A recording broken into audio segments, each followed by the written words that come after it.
जय हिंद दोस्तों। बहुत से सैनिकों ने रिक्वेस्ट की है कि मैं प्रीमेच्योर रिटायरमेंट यानी पीएमआर के प्रोसीजर पर वीडियो बनाऊं। जब मैंने इस विषय पर रिसर्च की तो पाया कि इस पर वीडियो बनाना बहुत मुश्किल है, क्योंकि पीएमआर पर पूरी आर्मी की कोई एक सिंगल पॉलिसी नहीं है। सभी रिकॉर्ड ऑफिसेस की अपनी अपनी पॉलिसीज और प्रोसीजर हैं, जो ज़रूरी भी है क्योंकि सभी कोर और रेजिमेंट्स में मैन पावर की स्थिति अलग अलग होती है। तो इस वीडियो में मैं आपको केवल जनरल गाइडलाइंस बताऊंगा। ये वीडियो ना तो एक पॉलिसी वीडियो है और ना ही पीएमआर के विषय पर अथॉरिटी है, बल्कि मेरी कोशिश रहेगी कि वो सभी बातें आपको बता सकूं जो आपके लिए जानना जरूरी है अगर आप पीएमआर के लिए अप्लाई करते हैं। एक और चीज जो आपके लिए जानना जरूरी है वो ये है कि अगर आप मेरे चैनल को सब्सक्राइब नहीं करते तो ये ग्रो बिल्कुल नहीं करेगा, यहीं का यहीं रह जाएगा। तो अगर आप मेरी मदद करना चाहते हैं तो प्लीज सब्सक्राइब जरूर कीजिए। बहुत बहुत धन्यवाद। ग्रेट। तो ये है प्रीमेच्योर रिटायरमेंट यानी पीएमआर के बारे में 9 महत्वपूर्ण बातें। नंबर 1, पीएमआर के लिए मिनिमम सर्विस। हालांकि जेसीओस, एनसीओस और अदर रैंक्स सर्विस के दौरान कभी भी कंपैशनेट ग्राउंड्स पर पीएमआर के लिए अप्लाई कर सकते हैं, लेकिन पेंशन के लिए कम से कम 15 साल 15 ईयर्स की सर्विस जरूरी है। एक और इंपॉर्टेंट बात यह है कि 15 साल के बाद पेंशन तो मिलेगी, लेकिन अगर आप पीएमआर जाते हैं तो ओआरओपी यानी वन रैंक वन पेंशन नहीं मिलेगी। हालांकि पीएमआर केसेस के लिए ओआरओपी का केस कोर्ट में है। अभी के लिए नियम यही है कि पीएमआर जाने वाले सैनिकों को ओआरओपी लागू नहीं है। नंबर 2, रिटायरमेंट को कब पीएमआर माना जाएगा। जैसा कि आप जानते हैं, रैंक के अनुसार सैनिकों की टर्म्स ऑफ सर्विस अलग अलग होती हैं। इन टर्म्स ऑफ सर्विस को आप अब अपनी स्क्रीन पर देख सकते हैं। अगर आप इस कॉलम में दिखाई गई सर्विस को कंप्लीट कर लेते हैं तो इसे सुपरएनुएशन यानी नॉर्मल रिटायरमेंट माना जाएगा, और अगर आप इस समय से पहले जाना चाहते हैं तो उसे प्रीमेच्योर रिटायरमेंट यानी पीएमआर माना जाएगा।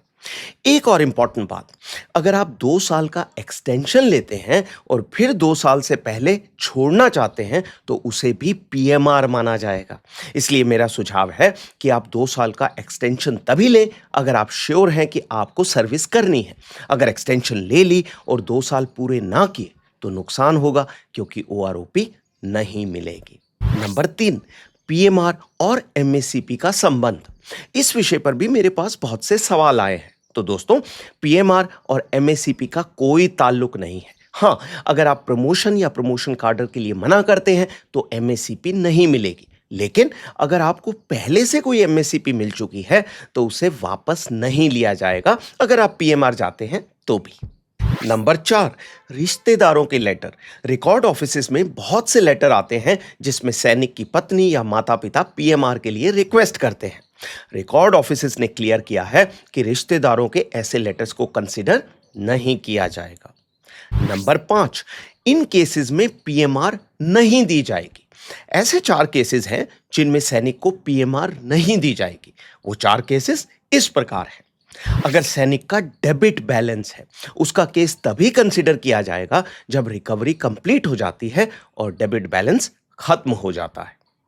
अगर सैनिक ने एजीआईएफ से लोन लिया हुआ है तो पीएमआर एप्लीकेशन से पहले उसे भी क्लियर करना पड़ेगा। प्लूरल मैरिज केसेस, यानी जब सैनिक ने एक से ज्यादा शादियां की हैं। और अंत में, अगर सैनिक पर कोई सिविल या मिलिट्री का डिसिप्लिन केस चल रहा है। नंबर 6, यूनिट में एक्शन।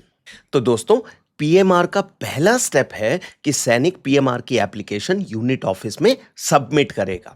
इस एप्लीकेशन में वो लिखेगा कि वो पीएमआर के लिए किस कारण से अप्लाई कर रहा है। ओसी और सीओ ये देखेंगे कि वो कारण पीएमआर के लिए काफी है या नहीं। कुछ इन्फेंट्री रेजिमेंट्स में पीएमआर एप्लीकेशन को यूनिट पेटिशन कमेटी के पास पुटअप किया जाता है।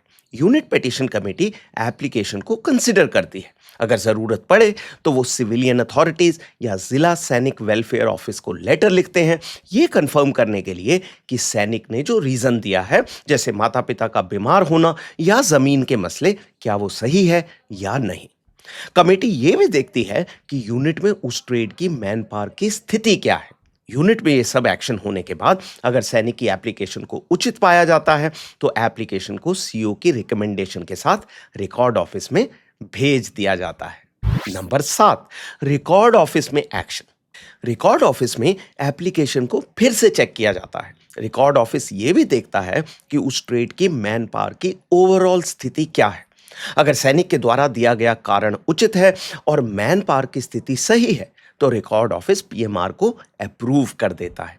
पीएमआर के लिए अप्रूविंग अथॉरिटी होते हैं ओआईसी रिकॉर्ड्स। जैसे मैं एएससी में था, तो हमारे केस में ओआईसी रिकॉर्ड्स हैं एएससी सेंटर के कमांडेंट साहब, जो कि एक ब्रिगेडियर हैं। तो एएससी के सैनिकों की पीएमआर की एप्लीकेशन अप्रूवल के लिए कमांडेंट साहब के पास जाती है। नंबर 8, पीएमआर की एप्लीकेशन को विड्रॉ करना यानी वापस लेना।